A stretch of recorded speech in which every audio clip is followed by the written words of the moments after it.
Sonnet 115 by William Shakespeare, 1564 to 1616.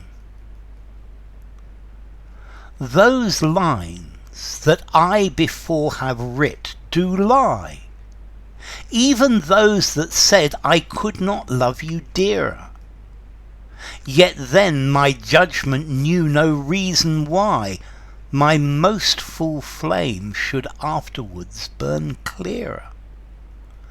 But reckoning time, who'd millioned accidents creep in twixt vows and change decrees of kings, tan sacred beauty, blunt the sharpest intents, divert strong minds to the course of altering things. Alas, why, fearing of time's tyranny, might I not then say, now I love you best, when I was certain or incertainty, crowning the present, doubting of the rest, love is a babe. Then might I not say so, to give full growth to that which still doth grow? Okay, this is a sonnet by William Shakespeare, the Bard of Stratford upon Avon, and he's talking about his love for the fair youth. The fair youth is a young man who he's fallen in love with, and in this sonnet Shakespeare is thinking about how love is affected with time, how he feels even more in love with the fair youth than he was, and that he didn't actually realize that he could love the fair youth any more than he did. But clearly he wasn't telling himself the truth, and time has gone by and he feels even more love, that the love is expanding and becoming more and more powerful.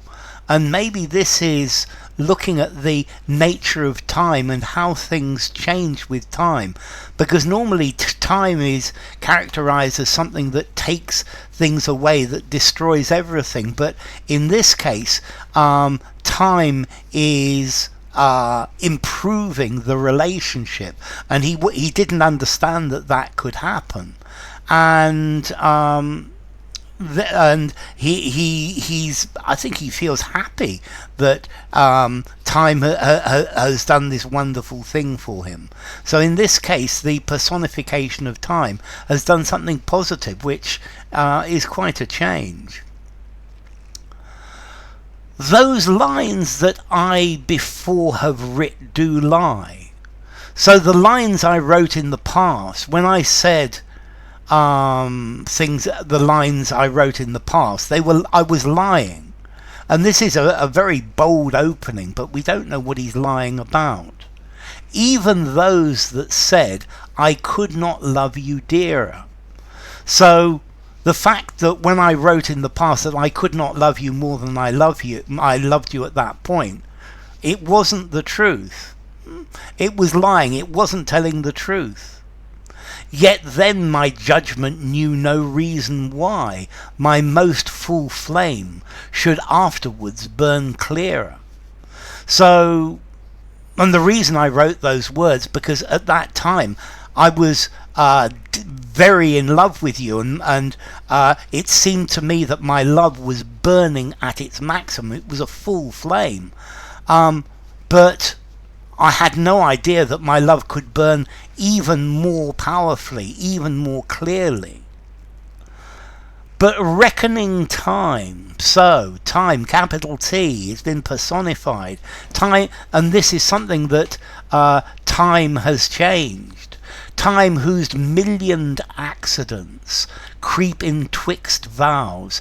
So time that causes a million accidents, a million changes, time that changes everything, that comes in betwixt vows, between vows.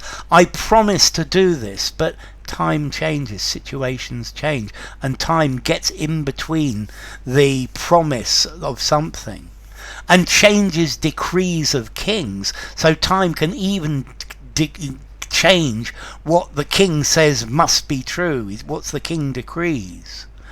Time that tans sacred beauty. So time that tans, to tan, to make brown. So nowadays tanning your skin being going brown in the sun is seen as a good thing. But in these days, beauty, or conventional beauty, was fair skin and fair hair, blonde skin, blonde hair, and here it's darkening beauty. So it's taking the time, taking away beauty, which is something that's been in various different sonnets. Blunt the sharpest intents. So time can take the edge off the sharpest intent. I'm going to do this, I'm going to do this, but time wears this down. Divert strong minds to the course of altering things. So it can change people's minds, it can change the way things happen, and you might be intent on doing something, but the way that this is done can change. So yeah, time changed this. Time that can change anything, and in this case time has made me love you more dearly, and that's a positive thing.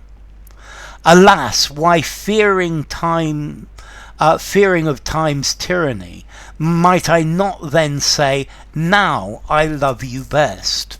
So I was afraid of the tyranny of time. I was afraid that time would push us apart, that time would decrease the intensity of my love for you. And that's why I said it. But what I should have said is, now I love you best. I love you the most I can at this moment. Yeah, I could have said something different, but I didn't understand what was happening. When I was certain or uncertainty, crowning the present, doubting of the rest. So I said that I love you the most I can love you, because I was certain that this was true, and I didn't reckon on uncertainty, because the present is certain and the future is uncertain. So I doubted what would happen. I didn't believe that it was possible for me to love you more, and I think I was afraid that time was going to wear away our relationship, and therefore my certainty of the present, and we are always certain of the present, we don't know what's happening in the future, and that's why I said I love you the most I can love you, because that was certain, and that was a present certainty. And I was worried about what the future would do. Love is a babe, so love is like a baby. Then might I not say so, to give full grown to that which still doth grow.